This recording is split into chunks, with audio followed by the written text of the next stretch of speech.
Assalamualaikum warahmatullahi wabarakatuh. Alhamdulillahirabbil alamin wa bihi nasta'in wa ala umuri dunya wa din.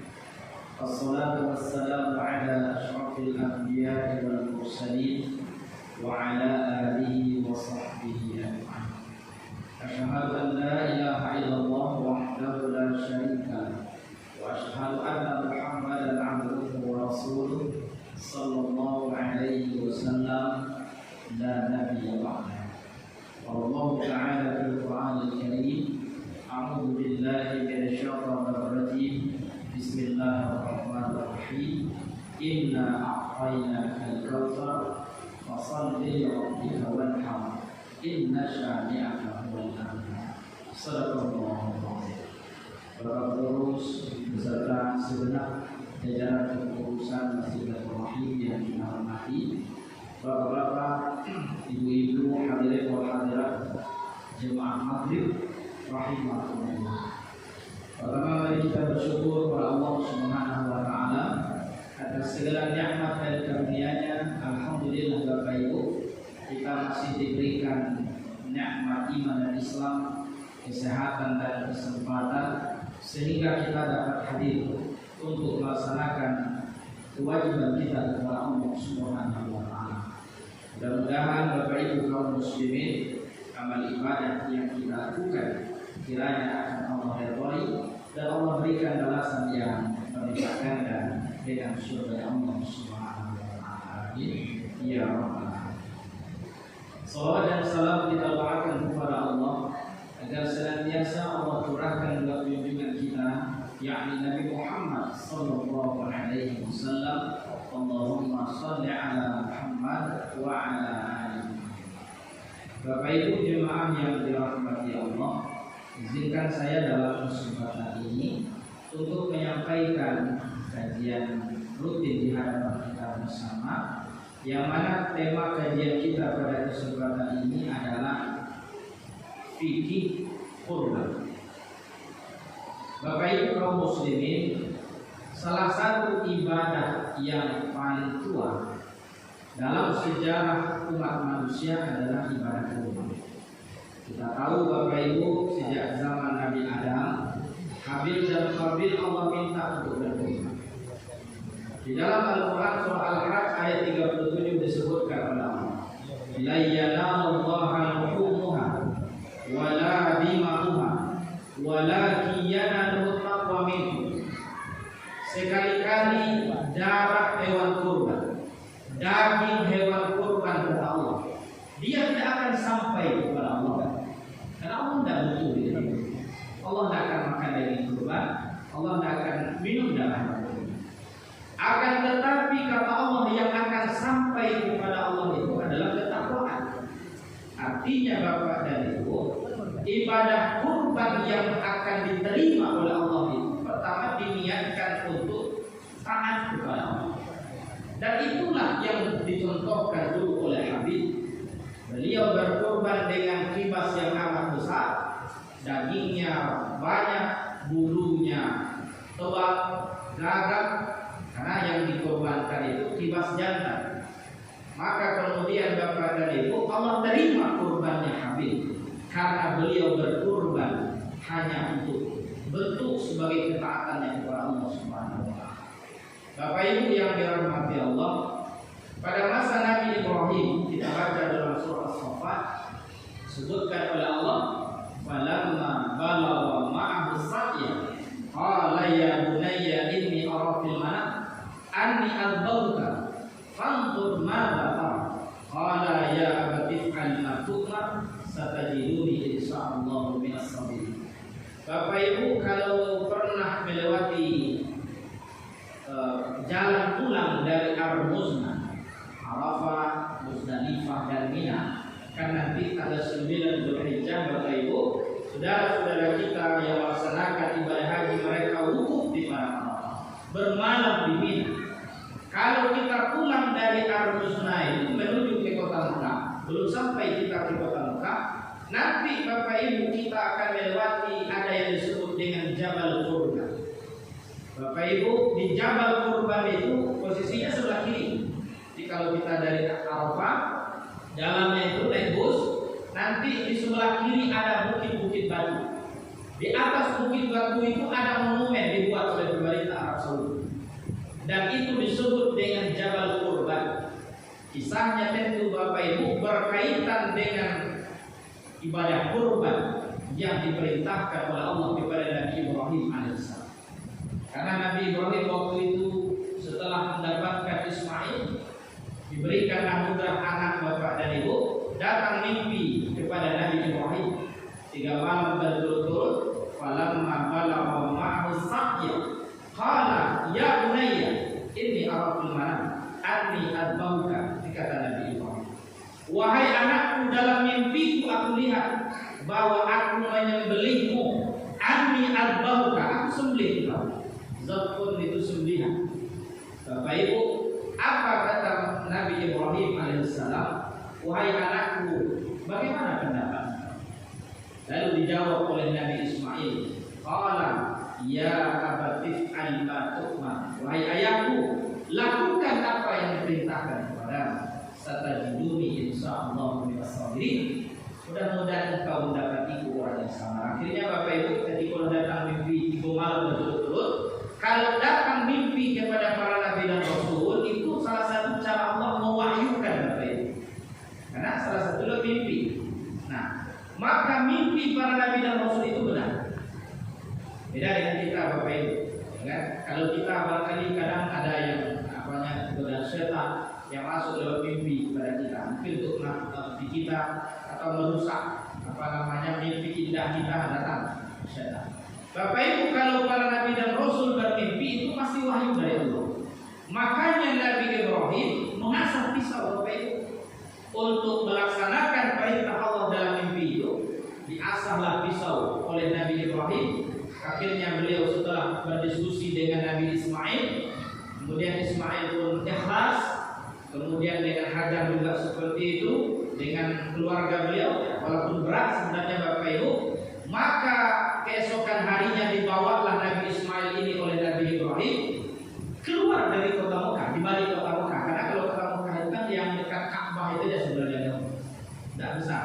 Tapi kalau kita pergi ke Jabal Qurban itu mungkin ada sekitar 10 kilo lebih.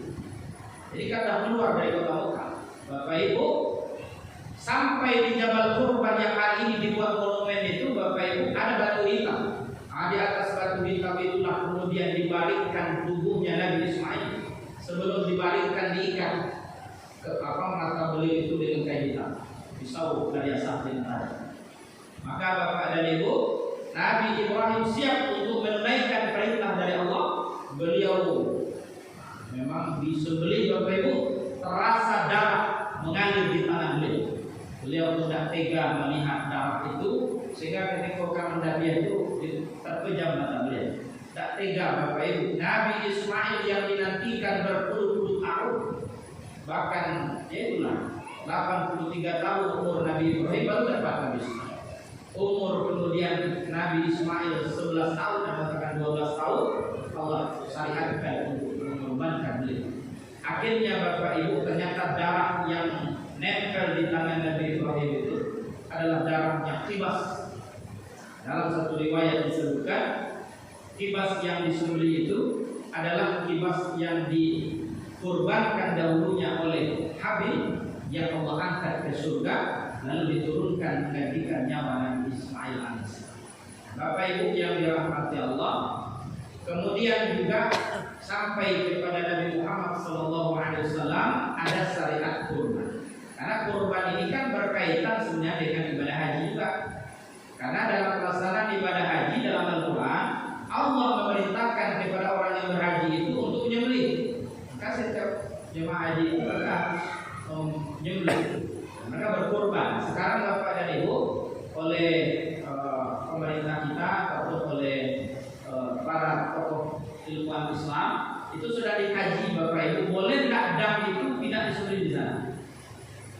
Karena kalau 2 juta orang Bapak dan Ibu sekali pelaksanaan haji itu mereka membayar dam, menyembelih kambing lebih kurang 2 juta rupiah lah enggak ya. Kalau Indonesia menyumbangkan umpamanya sekian ratus ribu sekali haji itu untuk penyembelihan apa? Kan ada penyembelihan damnya itu. Kadang-kadang Bapak dan Ibu tentu manfaatnya ya sekarang itu sedang dikaji Bapak dan Ibu. Ada enggak kebolehan untuk menyembelih dam itu di tanah air? Karena kalau disembelih di tanah air Bapak dan Ibu, manfaatnya tentu bisa lebih banyak. Nah, di samping ibadah kurban yang kita laksanakan, mungkin dam tadi bisa pula dibagi-bagikan dengan yang terpelosok. Orang-orang yang mungkin ekonominya sangat sulit di situ bisa nanti mendapatkan sembelihan kurban. Bapak dan Ibu yang dirahmati Allah, secara bahasa kurban itu mendekat. Karuba yang kurban, yang bermakna mendekat. Jadi orang yang berkurban sesungguhnya Bapak Ibu sedang berusaha untuk dekat dengan Allah. Jadi tidak hanya dengan Allah Bapak Ibu, tapi juga dengan sesama manusia. Karena ibadah kurban itu dimensinya tidak hanya dimensi hablum minallah saja sebagai tanda syukur dan ketaatan kita kepada Allah, tapi juga ini sebagai hubungan sosial Bapak dan Ibu. Tadi kita bacakan firman Allah di dalam surah Al-Kahf ayat 1 sampai dengan ayat 3 Bapak Ibu. Di situ ada perintah dari Allah untuk berkurban. Oleh Imam Hanafi Bapak dan Ibu, beliau memahami perintah dalam ayat kedua itu fasholli li rabbika wanhar, yang dimaksud itu adalah sholat wajib.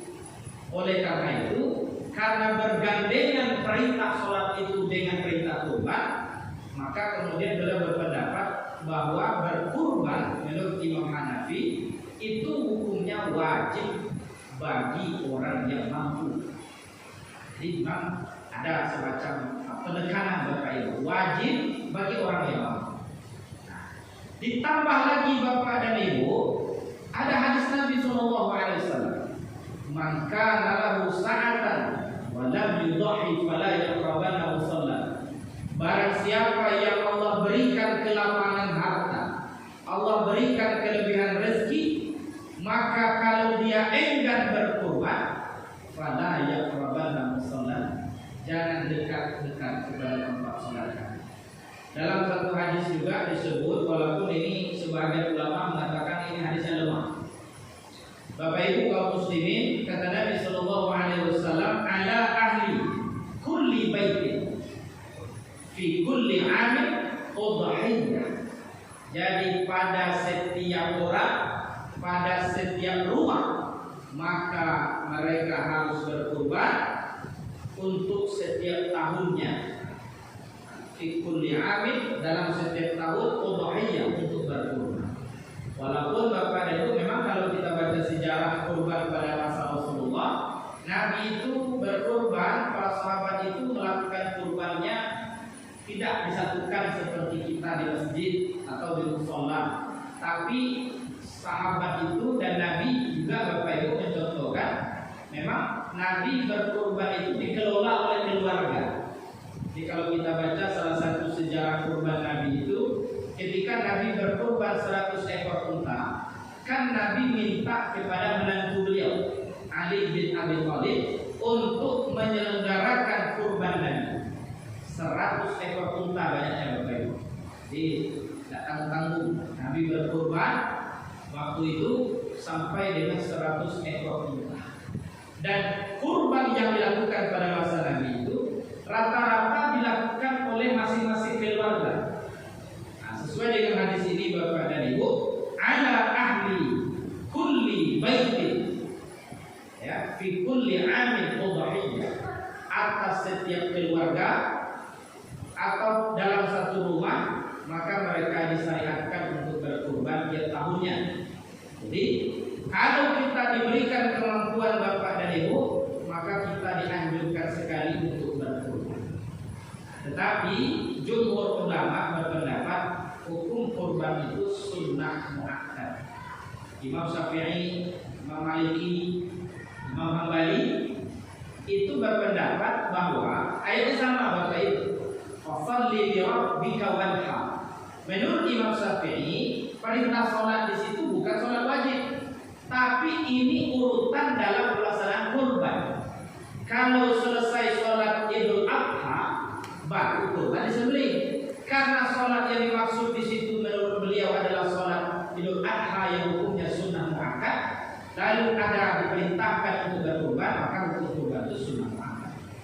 Nah, ditambah lagi Bapak dan Ibu, ada hadis Nabi mengatakan tidak ada amalan yang lebih utama kata Nabi pada hari nahar, yaumun nahri, pada hari nahar, kecuali seseorang menumpahkan darah hewan kurban. Sebelum darah itu sampai ke bumi, Allah angkat nilai pahala dari kurbannya itu, baik dari bulunya, kukunya, tanduknya, semuanya Bapak dan Ibu. Jadi sebelum sampai darah hewan kurban itu menetes ke bumi, nilai pahala dari orang yang berkurban sudah sampai kepada Allah. Jadi Bapak dan Ibu, memang tidak ada satu ayat dan hadis pun yang menyebut secara secara khusus Bapak dan Ibu bahwa berkurban itu wajib. Mana? Kalau puasa jelas dalam Al-Quran kan ada kalimat kutiba alaikum siyam, ada memang kewajiban. Tapi kalau ibadah kurban itu tidak ada ayat dan hadis secara khusus yang menyebut kalau itu hukumnya wajib. Oleh karena itu, jumhur atau mayoritas para ulama berpendapat kalau kurban itu sunnah muakkad. Bapak Ibu yang dirahmati Allah Subhanahu wa taala, dalam pelaksanaan ibadah kurban ada dua hal penting yang perlu diperhatikan. Yang pertama Bapak Ibu, soal niat. Tadi sudah kita singgung Bapak dan Ibu, salah satu kunci kenapa kurban seseorang itu bisa diterima oleh Allah, kalaulah niatnya itu ikhlas. Niat yang tulus karena Allah Bapak Ibu itu salah satu syarat utama. Makanya Qabil itu ditolak kurbannya oleh Allah. Karena kurban yang diberikan oleh Pak Qabil semata-mata hanya untuk dapat izin. Bukan karena taat, tapi karena ingin dapat izin menikah dengan Ikrimah, baru maka dia berkurban.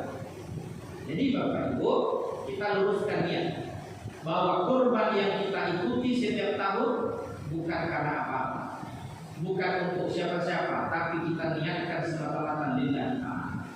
Yang kedua Bapak Ibu, yang penting itu adalah bagaimana kurban itu dilaksanakan. Apakah sesuai dengan tuntunan atau tidak? Nah, maka Bapak dan Ibu, dalam pelaksanaan ibadah kurban itu, yang pertama yang perlu diperhatikan waktu penyembelihan.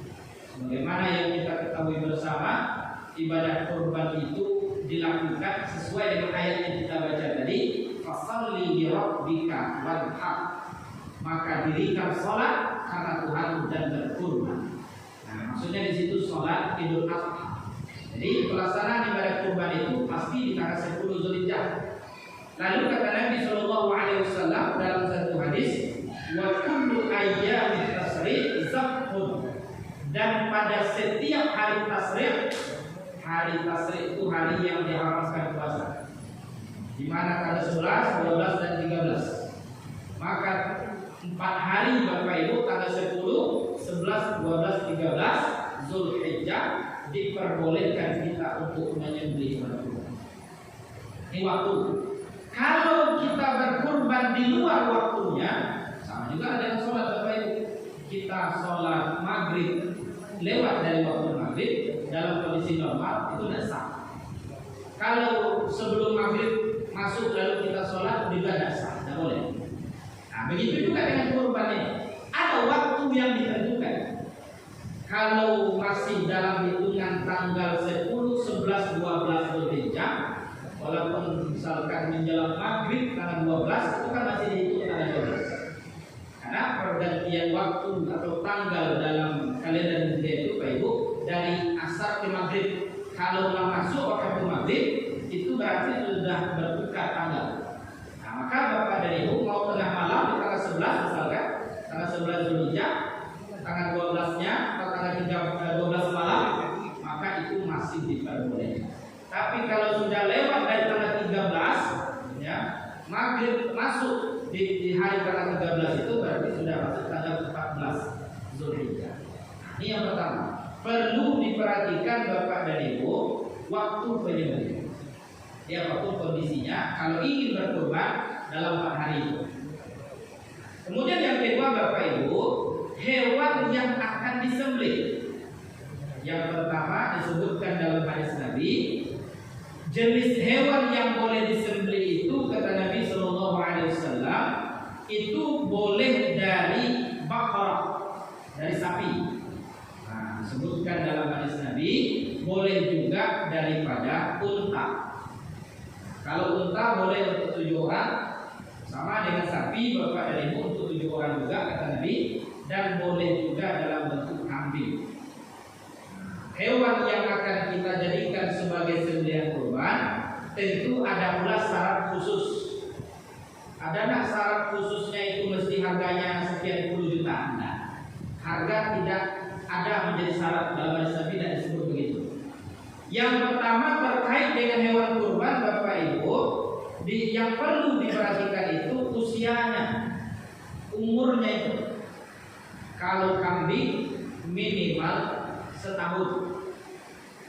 Syarat kambing kurban dengan syarat kambing yang akan diakikahkan itu mirip. Cuma waktunya saja yang beda. Kalau akikah kan sesuai dengan nanti kapan lahirnya anak. Tapi kalau kurban itu sesuai dengan waktu yang tadi kita sebutkan. Kalau syarat hewannya sama Bapak Ibu. Ini maksud tahun. Kenapa? Karena hewan untuk kurban itu ya seperti itu dalam hadis Nabi minimal setahun untuk kambing. Kemudian kalau dia sapi minimal 2 tahun umur. Kalau kurang dari 2 tahun maka tidak boleh dijadikan sebagai hewan kurban. Kita cari selain sapi, boleh tak kerbau? Boleh. Sejenisnya boleh Bapak. Tapi kalau ayam, iya, dia tak ada orang pakai kurban kan. Pokoknya wah hijau berbahasa, wah kurban ayam. Nah, ayam itu tidak bisa kurban. Ya, sapi bisa. Unta boleh. Nah, Bapak Ibu yang dirahmati Allah. Kemudian dalam hewan kurban itu tidak boleh hewan tersebut cacat. Ada 4 macam cacat yang itu membuat hewan itu tidak boleh dikurbankan. Yang pertama dalam hadis Nabi disebut kalau matanya buta. Jadi kalau ada hewan itu matanya sudah cacat, buta, mungkin karena ada benda atau penyakit, buta matanya atau pecah matanya. Kalaupun hanya salah satunya itu tidak boleh dikurbankan. Jadi Bapak Ibu ini perlu dipastikan kepada bapak-bapak panitia. Itu biasanya sudah ada pengalaman sebelumnya. Orang yang tempat membeli hewan kurban itu bahkan hari ini juga diperiksa oleh dinas terkait, sehingga hewan yang mereka jual itu memenuhi syarat. Nah, minimal Bapak dan Ibu dilihat kondisi fisiknya.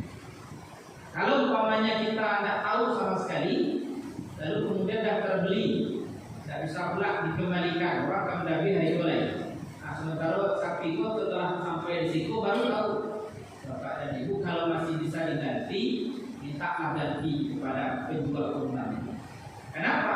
Karena kalau tetap disembelih hewan yang matanya buta tadi, tidak sah. Itu yang pertama. Yang kedua Bapak dan Ibu, tidak boleh hewan kurban itu sakit. Kan dahulu pernah ada penyakit itu Bapak Ibu, virus. Yang mana kalau kena virus dia akan berbusa-busa perutnya, nanti tidak lama mati. Kalau hewan itu sakit tidak sah digunakan untuk hewan. Kemudian yang ketiga, tidak boleh pincang. Hewan kurban itu mesti yang sehat, kemudian juga kuat, tidak cacat, tidak pincang dia Bapak Ibu. Ya, tidak boleh patah kakinya atau terkilir kakinya, tidak boleh. Jika kakinya tagak, tidak lurus tagaknya lelok, itu tidak sah. Yang keempat dalam hadis Nabi disebut bahwa hewan yang dikurbankan itu tidak boleh terlalu kurus, Sehingga tak ada dagingnya lo tulang persen ada dong. Itu tak jumpa. Orang kaya pet kan dagingnya apa itu? Kalau tulangnya saja akan dimakan, ya kan? Kalau bisa di stok, ya tak akan ada loh makan tulang. Pasti diambil kan bagian adonan menempel di tulang itu. Jadi kalau sudah terlalu kurus, maka tidak boleh dijadikan sebagai hewan kurban. Bapak Ibu yang dirahmati Allah, termasuk tidak boleh hewan yang telinganya putus. Tadi kan atau dalam hadis lain disebut oleh Nabi, tidak boleh hewan itu kalau telinga dan tanduknya itu terputus. Karena dulu Bapak Ibu, karena yang mungkin minum mencari makan, karena yang sambil atau karena yang pola yang tajam, putih telinganya. Itu tidak boleh dikurban. Tapi kalau hanya sekedar dikasih tindih, saking banyaknya bawa kurban tadi, jadi merek 1, 2, 3, misalkan buat namanya. Ditindihnya oleh pemilik kurban itu, peternak kurban itu, ditindihnya telinga itu tidak boleh. Tapi kalau tak potong banyak, tidak boleh dijadikan. Atau tanduknya Bapak Ibu, kan sapi itu kan ada tanduknya. Kerbau ada juga, walaupun sapi itu sedikit aja dari tanduknya kan. Kalau kerbau, tanduknya ada. Kalau tanduknya itu sudah terpotong, ingin kita berkorban dengan kerbau, maka tidak sah, tidak boleh. Itu dalam hadis Nabi disebut kepada Ibu bahwa Rasulullah SAW melarang berkorban dengan hewan yang tanduk dan telinganya hilang. Kalau lebih dari separuh hilangnya, tidak sah untuk dikorban. Bapak Ibu yang dirahmati Allah. Lalu yang berikutnya, hewan yang dikorbankan itu boleh jantan atau betina. Tapi kebiasaan sejak dahulu, sejak zaman Habil dan Qabil itu, memang Habil berkorban dengan kibas jantan. Dan yang disembelih oleh Nabi Ibrahim juga kibas jantan. Rasulullah Bapak Ibu ketika berkorban 100 ekor unta itu jantan. Nah, bukan berarti seandainya tidak ada hewan yang jantan, boleh sebenarnya berkorban dengan sapi betina, boleh. Tapi lebih afdol sapi jantan. Kambing jantan. Domba biri-biri yang jantan. Itu kebiasaan sejak dahulu. Kemudian Bapak dan Ibu, sekarang kita lihat bagaimana tata cara penyembelihan. Sebab kalau menyembelihnya tidak benar, maka ini bisa menyebabkan tidak sah juga kurban kita. Dalam sejarah Nabi berkurban Bapak dan Ibu, yang pertama dibaca oleh Nabi itu kalimat tasmiyah, Bismillah. Lalu Nabi bertakbir, Allahu Akbar. Lalu yang ketiga dalam menyembelih hewan kurban itu Nabi berdoa. Kalau di tanah Arab kan dengan unta. Dalam hadis unta itu tidak perlu dibaringkan. Posisinya dia berdiri 3 kaki. Bekonya kalau disabut nama Allah, hanya akan merendahkan lehernya itu berbeda. Jadi unta yang akan dijadikan untuk kurban itu bisa disebut Bismillahirrahmanirrahim. Hanya baru duduk lehernya itu sampai tagak dia. Baru jangan apa. Tapi kalau sapi Bapak dan Ibu ataupun sejenisnya kambing, sunnah dalam menyembelih sapi atau kambing itu direbahkan atau dibaringkan. Begitu sunnahnya. Apa yang dilakukan oleh Nabi setelah membaca Bismillahirrahmanirrahim? Nabi berdoa. Bapak-bapak yang sebagai juru sembelih kan oleh MUI kan ada juga pelatihan itu Pak Ibu. Juleha, juru sembelih halal. Sebab kalau tidak pandai cara menyembelihnya bisa haram. Apa yang kita sembelih itu, walaupun sapi yang zatnya itu sebenarnya halal, tapi karena caranya tidak halal bisa menjadi haram. Bapak Ibu, Nabi berdoa. Apa yang disampaikan oleh Nabi sesuai dengan hadis, Allahumma taqabbal min Muhammadin wa min ali Muhammadin wa min ummati Muhammad. Ya Allah, terimalah kurban dari Muhammad, kurban dari keluarga Muhammad, dan kurban dari umat. Artinya Bapak Ibu, setelah kita baca Bismillahirrahmanirrahim, maka kita sembelih. Sebelum itu kita bacakan doa. Kalau sekarang kita berkelompok, Bapak Ibu, di masjid kita satu kelompok sapi 7 orang. Nah, ini kurban kelompok satu misalnya, Allahumma taqabbal min bapak ini, bapak ibu ini. Nah, disebut namanya. Nah, karena itu yang dicontohkan tadi. Dalam hadis Nabi SAW berdoa kepada Allah sebagaimana yang tadi kita baca, Allahumma taqabbal min Muhammadin wa min ali Muhammadin wa min ummati. Orang yang dah biasa menyembelih, Bapak Ibu, ya tahu kalau pisau itu akan diapakan leher sapi itu, dia akan lihat itu, Bapak Ibu, apa namanya, ritme napasnya sapi. Biasanya ketika sapi itu melepaskan napasnya, kan ada ketika beramok.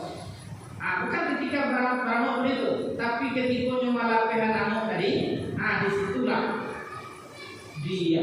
pisau tadi. Itu biasanya Bapak Ibu. Sebab kalau ketika beramok kan darah kan naik, artinya untuk memompa darah kan bernapas ya, memompa. Bapak Ibu, biasanya kalau saat nafas itu keluar, biasanya darahnya pun tidak terlalu menceraknya atau tidak kencang. Tapi kalau ketika bernapas itu, Bapak Ibu, kan ada 3 semacam, ada 3 bahagian yang harus putus itu, Bapak Ibu. Salah satunya tali rambutnya, ada yang susah ini kan, tali nafasnya itu. Tapi di samping itu ada juga bagian di dekat itu 2 lagi, itu mesti putus. Kenapa? Kalau tidak putih ke sadonya, aku akan lambat matinya itu, Bapak Ibu. Makanya dalam penyembelihan hewan kurban itu pun perlu adanya ilmu. Jadi tidak bisa sembarangan. Sampai itu tidak punya gigo-gigo, aku salah tuh, Bapak Ibu. Nabi tidak pernah mengajarkan makonyo asah dengan tajam. Nabi Ibrahim itu yang dicontohkan dia. Dalam hadis Nabi juga begitu. Kalau kita mau sembelih hewan, mau untuk dimakan, mau untuk dikurbankan, maka sembelih asal pisau dengan tajam. Jadi penyembelihan hewan kurban itu juga ada caranya. Sebutkan nama Allah dan Nabi juga berkata. Bapak Ibu yang dirahmati Allah Subhanahu wa taala. Sekarang kita lihat bagaimana terkait dengan upah penyembelihan. Ini kaji mau ulang saja Bapak dan Ibu. Tadi kita sebut kisah Nabi berkurban 100 ekor unta. Dalam hadis disebutkan amaroni Rasulullah sallallahu alaihi wasallam an aquma ala hukmihi. Jadi Nabi memerintahkan aku, kata Ali bin Abi Thalib, untuk menyembelih unta-unta beliau. Wa an atasaddaqa bilahmiha wa juludiha wa ajillatiha wa an la uqiyal jazara minha qala nahnu nu'tihi bihi. Lalu Nabi memerintahkan kepada Ali bin Abi Thalib, wa an atasaddaqa, mensedekahkan Bapak dan Ibu, daripada daging, kulit dan bahagian unta itu. Dan beliau diamanahkan oleh Rasulullah agar tidak memberikan upah kepada tukang potong atau tukang jagal daripada bahagian kurban. Kata Nabi, nahnu nu'tihi min indina. Kami bayar atau kami berikan upah kepada tukang jagal tadi dari kantong kami sendiri. Ini dalam pelaksanaan kurban Nabi, bahwa Nabi tidak membayar, katakanlah, orang yang menjagal atau orang yang ikut menyelenggarakan kurban Nabi itu dengan hasil kurban. Tidak mana ada daging yang mungkin ke kapal, jadi boleh kapal sapi dijadikan sebagai upah, atau diberikan dalam bentuk kulit. Sebagai ucapan terima kasih peserta kepada panitia, dihadiahlah panitia tukang dabir tadi 1 lembar kulit. Bapak Ibu, kulit hewan kurban itu sejatinya untuk orang miskin. Kalau tidak bisa dibagi kepada masyarakat, karena mungkin kalau dibagi ketek-ketek dapat ya kan, kalau kan dibuat belum tambah, maka dibolehkan untuk memberikan kepada orang miskin. Kalaupun nanti dijual, ini secara umum hadisnya begini Pak, man ba'a jilda udhiyyatihi fala udhiyyatalah. Kata Nabi SAW, barang siapa yang menjual jilda atau kulit hewan kurban, maka tidak ada kurban untuknya. Jadi kalau akan dijual juga, menurut sebahagian ulama boleh, andaikan hasil penjualan kulit itu diberikan kepada orang miskin. Itu Bapak Ibu ya, bukan untuk panitia, tidak boleh dulu untuk infak saja.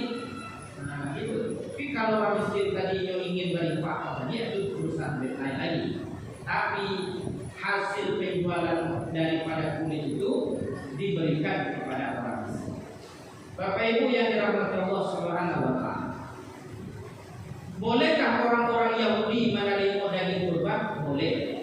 Jadi sambungan dari hadis tadi, Nabi ketika diselesaikan kurban oleh Ali yang dikomandoi oleh Ali bin Abi Thalib, bertanyalah Nabi kepada beliau, sudahkah saudara-saudara kita Yahudi dapat daging kurban? Artinya Nabi membolehkan untuk membagikan hasil kurban itu bukan hanya kepada orang Islam. Andaikan di KPP itu ada orang Muslim, berikan kepada mereka. Sebagai tetangga, berikan. Bapak Ibu yang dirahmati Allah Subhanahu wa taala. Kemudian Bapak dan Ibu, dalam berkurban, pembagian daging kurban itu sebagaimana dalam Al-Qur'an Bapak dan Ibu boleh dimakan. Dalam Al-Qur'an surah Al-Hajj disebutkan oleh Allah Subhanahu wa taala, "Fakulu minha wa at'imul ba'isal faqir." Disebut dalam ayat itu, makanlah olehmu sebahagiannya. Maksudnya kepada peserta kurban ini Pak. Jadi Bapak Ibu yang ikut sebagai peserta, boleh kita mengambil hasil kurban itu, boleh dimakan. Dan sebahagiannya kata Allah, berikanlah untuk orang-orang yang fakir. Maksudnya kalaupun orang miskin, orang fakir itu dapat jatahnya sama dengan peserta, nah ini salah satu dasar. Ya kan, sepertiga untuk peserta, sepertiga untuk orang miskin, kan sama untuk itu. Sepertiga untuk tetangga atau masyarakat. Nah, karena masyarakat itu jumlah banyak, itu kan seperti itu tadi dibagi-bagi kan. Tapi kalau orang miskin itu dia tidak banyak, itu akan lebih banyak dapatnya ketimbang keluarga miskin. Bapak Ibu yang dirahmati Allah Subhanahu wa taala. Kemudian kalau kita berkorban Bapak dan Ibu, bolehkah untuk orang yang sudah wafat? Menurut Imam Ahmad, ya boleh. Dalam perkataan beliau bahwa kurban yang diniatkan untuk seorang mayit, maka itu nilai pahalanya akan sampai kepada-nya. Makanya seandainya Bapak Ibu kita tidak ada nazar sebelumnya, tidak ada wasiat dari orang tua untuk berkurban, maka ya sebaiknya berkurban saja atas nama kita. Insya Allah nilai pahalanya juga akan didapatkan oleh orang tua. Tapi kalau ada dahulu beliau pernah bernazar ataupun pernah berwasiat, maka boleh. Cuma bedanya kata Imam Syafi'i, kalau kurban itu diniatkan untuk menunaikan nazar, maka tidak boleh peserta kurban itu mengambil atau memakan dagingnya. Untuk siapa? Agih bawah miskin. Lah tampiak daging tadi, lah masak pulau. Misalkan 3 kilo depek diawakan sebagai peserta. Nah, lalu tata masak, lah makan lo diawak, lalu mungkin dikeluarkan balik kan? Maka kata ulama, beli daging yang lain, daging biasa, agian ke orang miskin. Jadi siapa? Karena kan lah terlangsung atau tidak terlangsung sekali. Tapi kalau termakan mungkin hanya sedikit, lalu selebihnya dibagikan ke orang miskin, itu pun tidak masalah. Misalkan Pak Ibu dapat daging 1 kilo, sekarang buah asas di rumah. Akan selebihnya lagi ke orang miskin. Itu juga diperbolehkan. Allah a'lam. Silakan Pak. Yang nggak boleh tadi daging kurban itu sebagai upah gitu. Ya. Bau dagingnya, tulangnya, kakinya, kepalanya, kulitnya, kalau diniatkan memberi upah kepada kepada panitia, maka itu tidak boleh. Tapi kalau diberikan oleh peserta sebagai hadiah, berbeda Pak. Sedekah boleh. Tapi kalau mau upah jodagian itu sama Bapak dan Ibu kita berkurban itu tidak sempurna dalam kurban kita itu. Sama juga ada orang misalkan alun mati sapi jadi lain, tapi lah ada orang nama bayi pakai dari bayi pipi. Seolah-olah Bapak Ibu kurban nama daging itu nanti dia dapat Allah nilai pahalanya itu tidak ada bakuli itu. Padahal di kulit itu ada bulunya. Bulunya itu Bapak Ibu kata Nabi setiap helai bulunya satu kebaikan. Bayangkan Bapak Ibu baralah kurang yang pahala nanti kalau kita berkurban itu kemudian kulitnya lawan dua. Nah, dan kita membuat batal kurban itu sesuai dengan hadis yang kita baca tadi. Man ba'a jilda udhiyatihi fala udhiyatah. Barang siapa yang menjual, kecuali kondisinya oleh tadi tidak mungkin lo dibagi, lalu kita kalau dibuat sio-sio pulau, akhirnya dijual, hasil penjualan yang diberikan kepada orang miskin, mungkin yang tidak ada yang memakai di rumah, tidak ada lalu, tidak ada minyak yang memasak, santannya tidak ada. Jepiti yang dia dari kulit tadi bisa itu mati.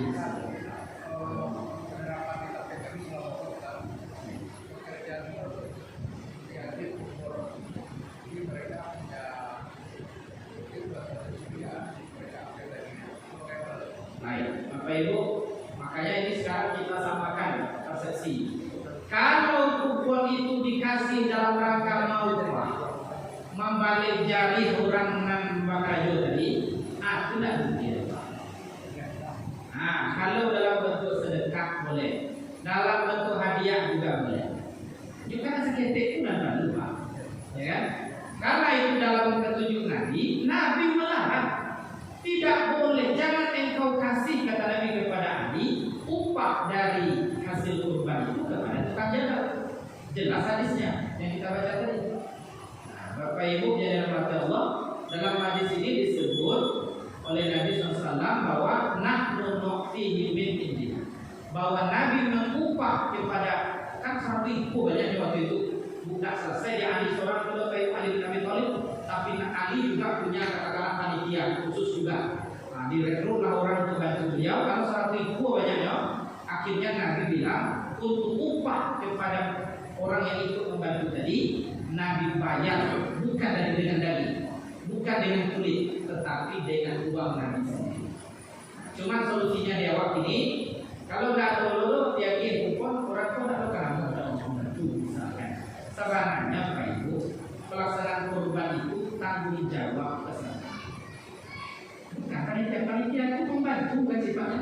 Kalau panitia butuh operasional, idealnya peserta harus paham dengan itu. Misalkan para kurban kita begini 2,7 PC Bapak panitia dan bersepakat dengan peserta Bapak Ibu, kalau 200 per bahagian itu kita ambil sebagai operasional atau 100 sajalah.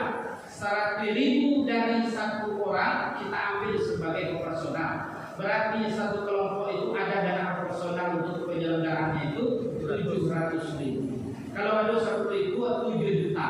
Atau KPI masuk pay balik minyak auto ambil dari 7 juta. Untuk komunikasi balik pulsa ambil dari situ. Untuk beko Bapak Ibu kalau perlu jadi wanjali kepada orang mendabi, orang ikut menjaga segala macam, akhirnya dari situ. Nanda kuliah dia Nabi itu mengupah dengan hasil kurban, dengan dagingnya, dengan kulitnya, dengan tulangnya segala macam. Tapi kalau atas nama hadiah ataupun sebagai sedekah itu diperbolehkan.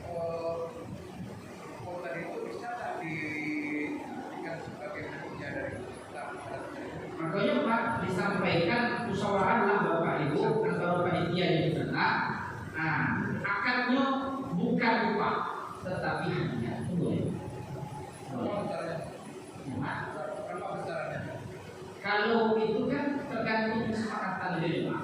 Karena orang yang ikut membantu itu kan sebenarnya kan dia juga bagian dari warga. Ini tadi kan kita mengatakan ada 3 bagian. Ya. Maka itu maksimalnya sepertiga itu milik itu bagian dari keputusan dia kepada kita. Kalau kalau dalam pembagian itu kan seperti tadi kita sampaikan, idealnya 1/3 maksimal untuk peserta. Apakah dari peserta itu atau kupon peserta itu yang kemudian diberikan sebagai hadiah atau sebagai sedekah untuk boleh dari situ Pak. Tapi karena mungkin memisahkannya juga sulit dalam pelaksanaannya kan, karena dibuat apa 40.000 baruan, sehingga dia apakah kupon yang disebar sekian ratus, maka kalau dipisah seperti ibu dari sekian ratus kilo dipisah untuk peserta, nanti diambil untuk sebagai hadiah, mungkin akan merepotkan atau menyulitkan. Maka Bapak Ibu, caranya yang paling aman itu bersepakatlah peserta dengan panitia. Pokoknya kalau punya kupon kepada orang yang ikut membantu, itu diniatkan sebagai hadiah atau sebagai sedekah. Karena secara prinsip Pak, yang punya hewan itu adalah peserta. Kalau pesertanya sudah ikhlas, maka merupakan bersama, itu boleh saja. Nah, gitu kan? Wallahu a'lam. Bapak Ibu yang dirahmati Allah, inilah barangkali yang bisa saya sampaikan dalam kesempatan ini. Terima kasih atas segala perhatian dan mohon maaf atas segala kekurangan. Billahi taufiq wal hidayah. Assalamualaikum warahmatullahi wabarakatuh.